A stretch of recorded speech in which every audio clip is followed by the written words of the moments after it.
Yes student, आज हम बात करेंगे प्राकृतिक संसाधनों का संरक्षण।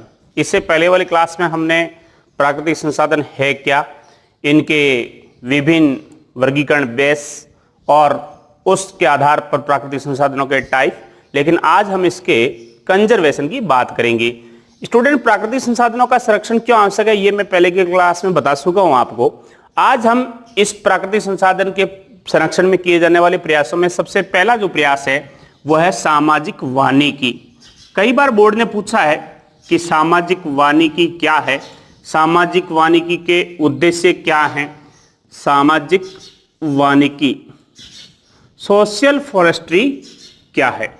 स्टूडेंट, सबसे पहले तो ये बता दूं कि यह एक प्रोग्राम है जो लोगों द्वारा लोगों के लिए चलाया जाता है। तो सबसे पहले इसकी परिभाषा बताते हैं कि लोगों द्वारा लोगों के लिए जो प्रोग्राम चलाया जाता है वनों की सुरक्षा के लिए और लोगों का ग्रुप होता है उसको सामाजिक वानिकी कहते हैं। तो लोगों का लोगों के लिए, लोगों का लोगों के लिए और लोगों द्वारा, लोगों का लोगों के लिए और लोगों द्वारा चलाया जाने वाला एक कार्यक्रम है, इसको हम सामाजिक वानिकी कहते हैं। अब सामाजिक वानिकी का परिभाषा तो यह बन गई। अब दूसरा पूछते हैं इसका उद्देश्य क्या है, यानी सामाजिक वानिकी को क्यों लाया गया। तो इसका जो उद्देश्य है वह है वन व वन्य जीवों का संरक्षण करना, यानी वन और वन्य जीव जो है उनको ज्यादा से ज्यादा लंबे समय तक रखने के लिए ये प्रोग्राम लाया गया। अब सामाजिक वानिकी के घटक पूछे जाते हैं। तो स्टूडेंट, सामाजिक वानिकी के 3 घटक हैं जो सामाजिक वानिकी को कंप्लीट रूप देते हैं। सबसे पहला है कृषि वानिकी, इसके 3 घटक हैं। सबसे पहला है कृषि वानिकी, दूसरा है सार्वजनिक स्थलों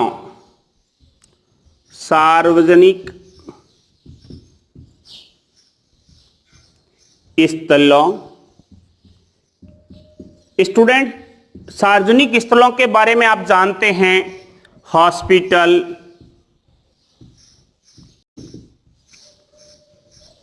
स्कूल,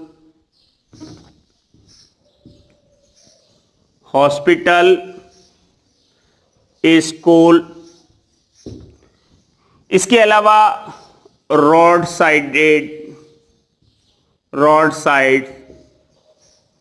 ये सार्वजनिक स्थल है। तो सार्वजनिक स्थलों पर वृक्षारोपण, ये इसका सेकंड कंपोनेंट हो जाएगा।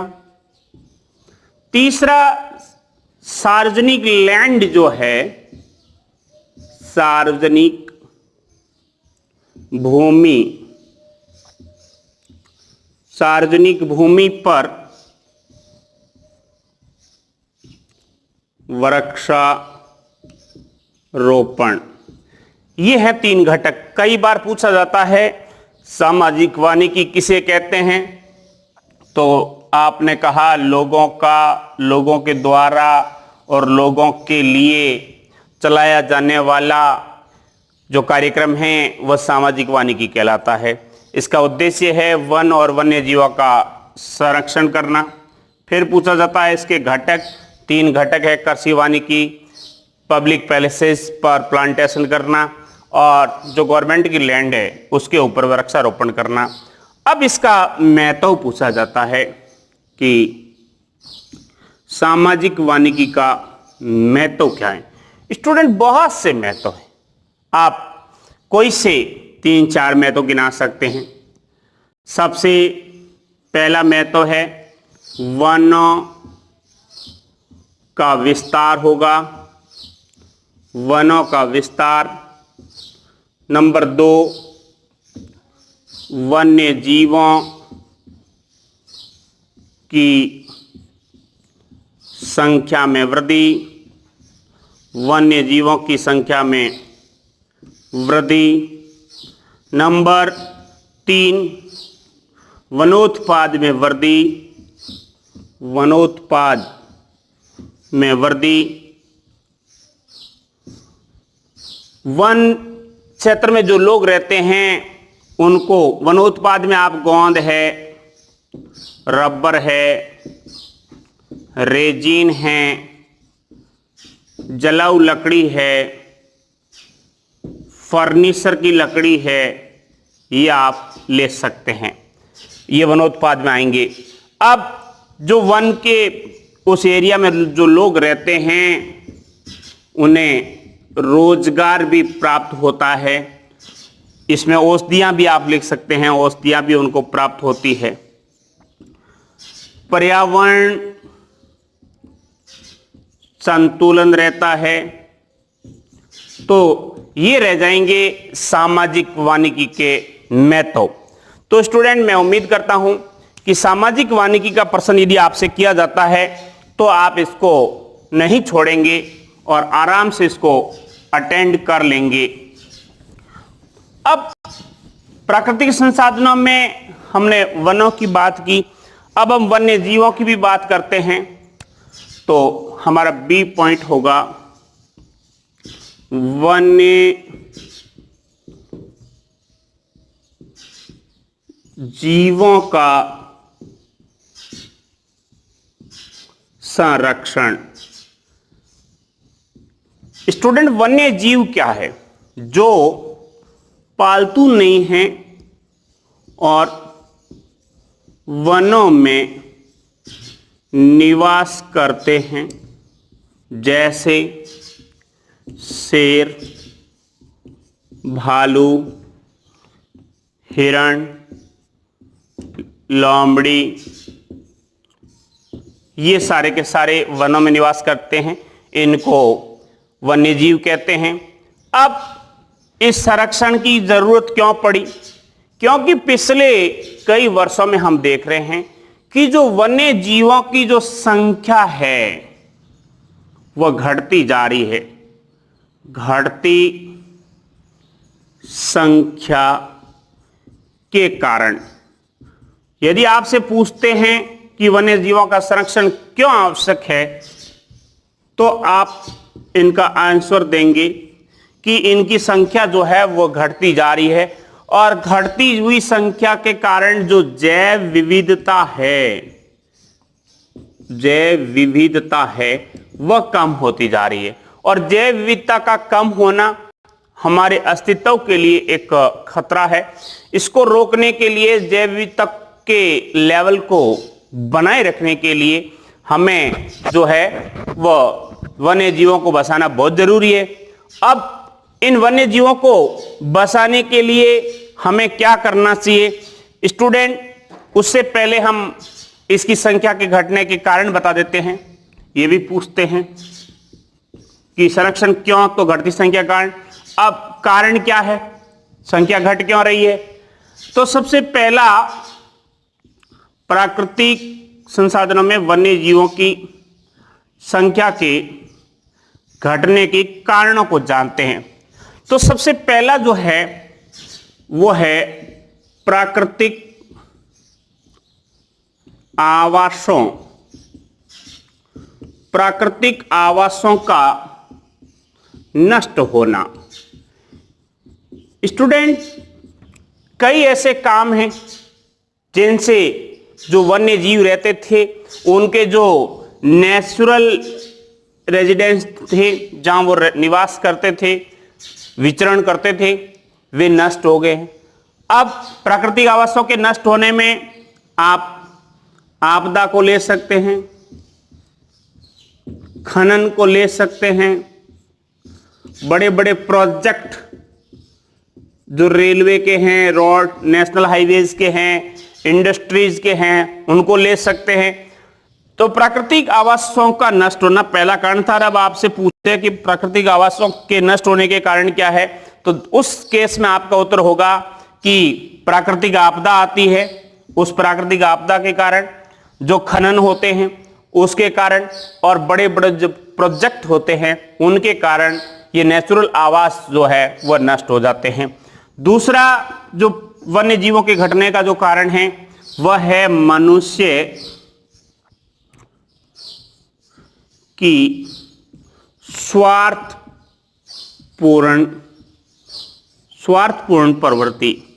अब स्टूडेंट, इसमें मनुष्य अपने मनोरंजन के लिए भी, चौक के लिए भी, मनोरंजन चौक है उनके लिए हंटिंग करता है या खाने के लिए भी उनको मार देता है, तो इससे भी इनकी संख्या घटती है। इसके अलावा वह व्यापार के एंगल से भी हो सकता है इनको नुकसान पहुंचाए। तो मनुष्य की जो स्वार्थपूर्ण प्रवृत्ति है वो वन्य जीवों की संख्या को घटाने में कहीं न कहीं जो है वह जिम्मेदार है। दूसरा,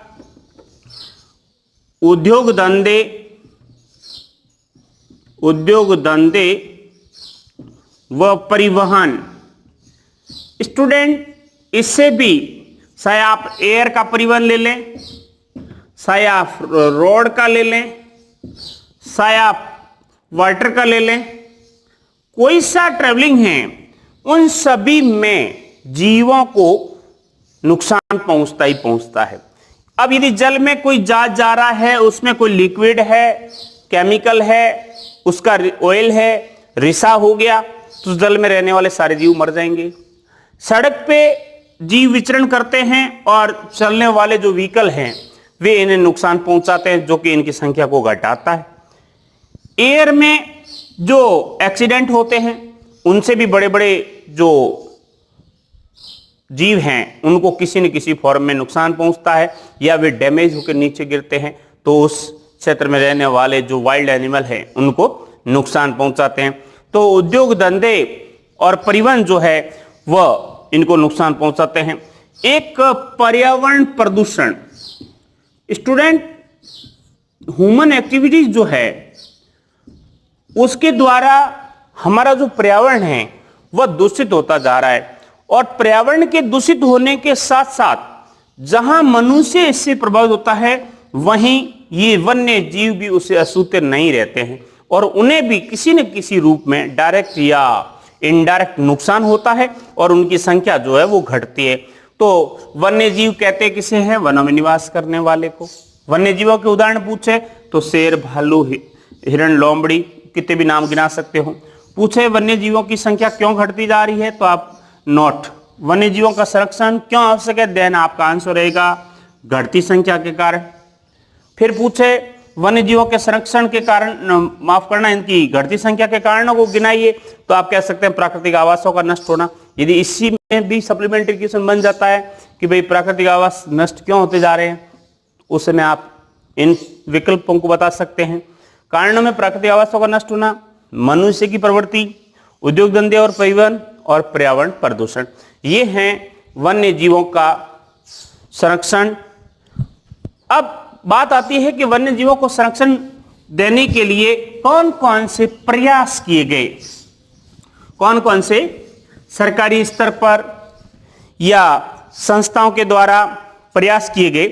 तो हमारा पॉइंट बनेगा वन्य जीवों के संरक्षण के प्रयास, वन्य जीवों के संरक्षण प्रयास।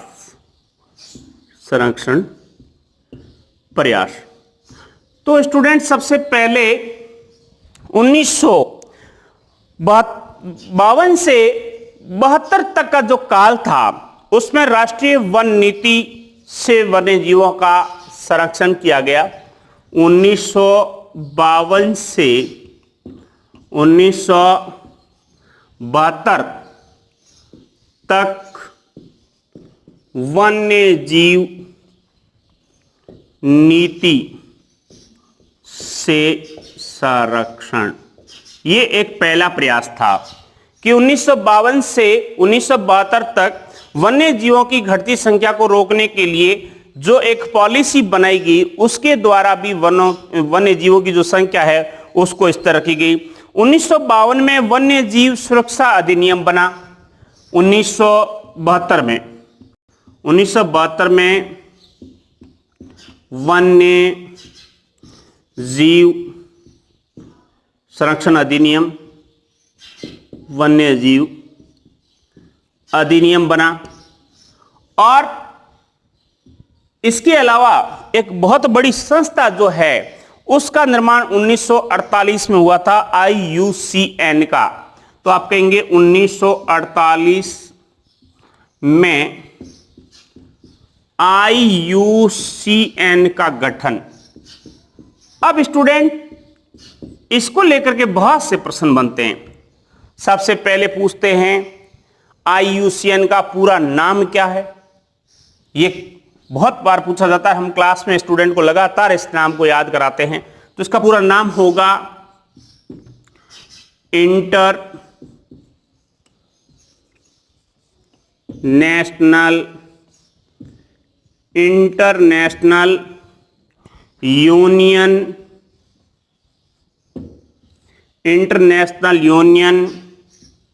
Of conservation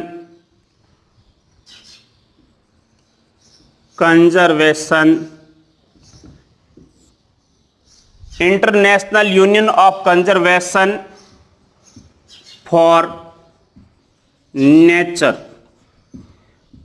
and international union of conservation for nature, प्रकृति के लिए अंतरराष्ट्रीय संघों द्वारा किया जाने वाला संरक्षण IUCN है। अब इस IUCN को लेकर के एक और बात आती है कि IUCN जो है वह जो जीव है जो नष्ट होते जा रहे हैं, विलुप्त होते जा रहे हैं, उनका लेखा जोखा रखता है, उनको चिन्हित करता है, मार्क करता है। और जो जीव कम होते जा रहे हैं उसको IUCN एक लाल पृष्ठ वाली पुस्तक है उसमें इसका इंद्राज करता है, रिकॉर्ड रखता है। तो उसको कहते हैं red data book, red data book, या इसे कहते हैं लाल आंकड़ों की पुस्तक। इसको लेकर के भी प्रश्न बार बार बनते हैं और हम भी स्टूडेंट से उम्मीद करते हैं कि वह ऐसे प्रश्नों को तुरंत याद कर ले। अब रेड डाटा बुक या लाल आंकड़ों की पुस्तक क्या है, तो आपको सिंपल सी लैंग्वेज में बताना है कि IUCN द्वारा विलुप्त हो रहे जीवों को जिस लाल पृष्ठ वाली पुस्तिका में उल्लेखित किया जाता है, रिकॉर्डेड किया जाता है, उस पुस्तक को रेड डाटा पुस्तक कहते हैं।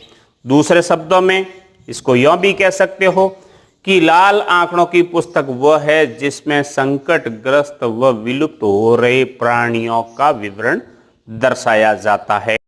यह हो गई। अब IUCN को लेकर के एक और प्रश्न बनता है कि IUCN ने जो जातियों का क्लासिफिकेशन किया है वह किस तरह से किया है। जातियों का वर्गीकरण, जातियों का वर्गीकरण। अब स्टूडेंट IUCN ने जो हम उसकी रेड डाटा पुस्तक है उसमें इन जातियों को कई कैटेगरी में बांटा है, जिसमें सबसे पहला जो उसने लिया है प्रकार वह लिया है विलुप्त जातियां। विलुप्त जातियां, विलुप्त जातियां। यूं तो 5 प्रकार लिए हैं, लेकिन सबसे पहला जो प्रकार लिया है वह लिया है विलुप्त जातियों का। स्टूडेंट नाम से ये तो पता चल रहा है कि ये ऐसी जातियां थी जो पुराने जमाने में पाई जाती थी लेकिन आज ये नहीं पाई जाती है, उनको विलुप्त जातियां कहते हैं। जैसे बात करें डायनासोर की, तो डायनासोर बहुत विशालकाय जीव था, और ये पहले कहीं पाया जाता था लेकिन आज कहीं नहीं पाया जाता है, तो ये विलुप्त जातियों में आ जाएगा। वापस सुन लें, परिभाषा पूछ सकते हैं विलुप्त जातियां किसे कहते हैं, तो आपको कहना है IUCN के अकॉर्डिंग वे जीवों की जातियां या वे जीव जो कि पहले कहीं पाए जाते थे लेकिन आज नहीं पाए जाते हैं, उन्हें विलुप्त जातियां कहते हैं। और इसका उदाहरण जो है वह डायनासोर है। अब दूसरा जो टाइप है वो है संकटग्रस्त जातियां। संकटग्रस्त जातियां। अब स्टूडेंट, ये भी मेरे हिसाब से एकदम मीनिंग देने वाला शब्द है कि ऐसे जीव जिनकी संख्या जो है वह अब बहुत कम रह गई है, अर्थात जिनके ऊपर अब संकट है, जिनकी संख्या गिरती जा रही है, बहुत कम रह गई है, और यदि इनका संरक्षण नहीं किया गया तो ऐसी जातियां जो है वो भविष्य में नहीं मिलेगी। जैसे गोडावण है, बब्बर शेर है। तो गोडावण बहुत कम संख्या में आज पाया जाता है कहीं कहीं, गोडावण है, बब्बर शेर है, गैंडा है। ये ऐसे जीव जो हैं वो पहले बहुत थे लेकिन आज बहुत कम रह गए हैं, तो इन्होंने जिस कैटेगरी में लिया है वह है संकटग्रस्त जातियां। अब तीसरा जो प्रकार है वो है सभेद्य जातियां। सभेद्य जातियां। अब स्टूडेंट ऊपर से नीचे आ रहे हैं तो देखना, ये तो है नहीं, ये बिल्कुल कम रह गई है, और ये सामान्य सी है, और यदि ध्यान नहीं दिया तो ये भी गायब हो जाएगी। तो सभ्यती जातियों के बारे में आप क्या परिभाषा देंगे? ऐसी जातियां जिनकी संख्या अभी तो पर्याप्त मात्रा में है लेकिन इनकी संख्या घटती जा रही है। यदि इनको संरक्षण प्रदान नहीं दिया, संरक्षण प्रदान नहीं किया तो ये जातियां भविष्य में जो है वो समाप्त हो जाएगी। उन्हें सभेद्य जातियां कहते हैं। इसमें आप हिरणों को ले सकते हैं, हिरण ले सकते हैं जो बहुत संख्या में थे, मोर को ले सकते हैं, बहुत संख्या में थे लेकिन आज बहुत कम रह गए। तो ये जो होगी वह होगी सभेद्य जातियां। अगला जो है वह है दुर्लभ जातियां। अगला जो टाइप है वह है दुर्लभ जातियां। दुर्लभ जातियां। ध्यान दें स्टूडेंट, दुर्लभ यानी कहीं कहीं स्पेशल एरिया में, विशिष्ट जगहों पर, सुनिश्चित स्थानों पर, सुनिश्चित पैलेस में ही पाई जाती है। ऐसी जातियां जो हर जगह न पाई जाकर केवल कुछ स्पेशल स्थानों पर ही पाई जाती है, दुर्लभ जातियां कहलाती है। जैसे हिमालयी भालू। हिमालयी भालू जो है वह हिमालय क्षेत्रों में ही पाया जाता है, अपने यहाँ नहीं पाया जाता है। और दूसरा एक और जीव है पांडा, ये भी एक क्षेत्र विशेष में ही पाया जाता है, तो इसको हम मानेंगे दुर्लभ जातियों में। और इसका अंतिम है अपर्याप्त ज्ञात जातियां। पांचवा और अंतिम प्रकार अपर्याप्त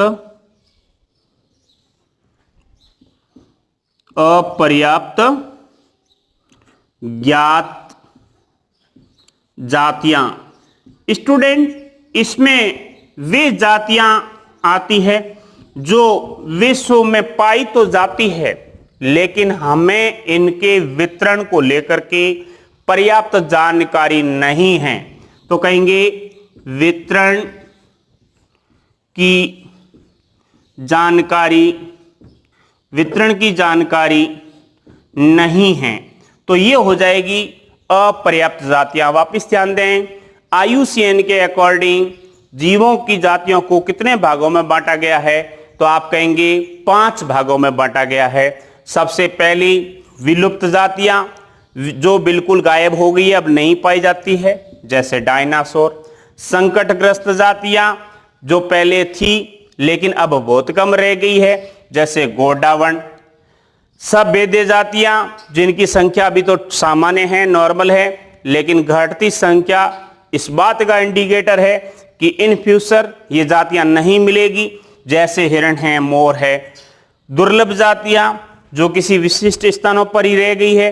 अपर्याप्त ज्ञात जातियां जिनका वितरण हमें पता नहीं है, वे कहीं पाई जाती है लेकिन अभी हमें इनकी जानकारी नहीं है। अब स्टूडेंट, इस वन्य जीवों के संरक्षण का जो लास्ट बात रही है कि इनको संरक्षण प्रदान करने के लिए जो प्रयास किए जाते हैं उसमें कौन कौन से ऐसे स्थान कंजर्वेटिव पैलेस बनाए जाते हैं जहां ये आराम से विचरण कर सकें।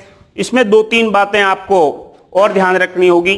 संरक्षण के प्रयास स्थल, इसमें हम पहला स्थल जो मानते हैं वह है अभयारण्य या राष्ट्रीय अभयारण्य। अभयारण्य, नेशनल पार्क, जिसको राष्ट्रीय उद्यान भी कहते हो आप, राष्ट्रीय उद्यान। एक होता है biosphere reserve, biosphere reserve. Student ध्यान दें, राष्ट्रीय उद्यान सबसे बड़ा स्थान होता है जिसका एरिया भी बहुत ज्यादा होता है। यहां प्रवेश पर निजी संस्थाओं को, निजी लोगों को परमिशन नहीं दी जाती है। अभयारण्य होते हैं, यहां भी आखेट की मनाही होती है, शिकार नहीं किया जा सकता, लेकिन किसी निश्चित उद्देश्य के लिए प्रवेश जो है वह दिया जा सकता है। बायोस्फीयर रिजर्व वे स्थान होते हैं जहां जीवों को उनके नेचुरल आवास में रखा जाता है। तो ये है वन्य जीवों के संरक्षण के स्थान जहां पर इनको रखा जाता है। अब स्टूडेंट, इनकी संख्या को लेकर के, स्थानों को लेकर के भी कई बार पूछा जा सकता है कि कौन कौन से उद्यान जो है, कौन कौन से अभयारण्य जो है वे कहां कहां आए हुए हैं।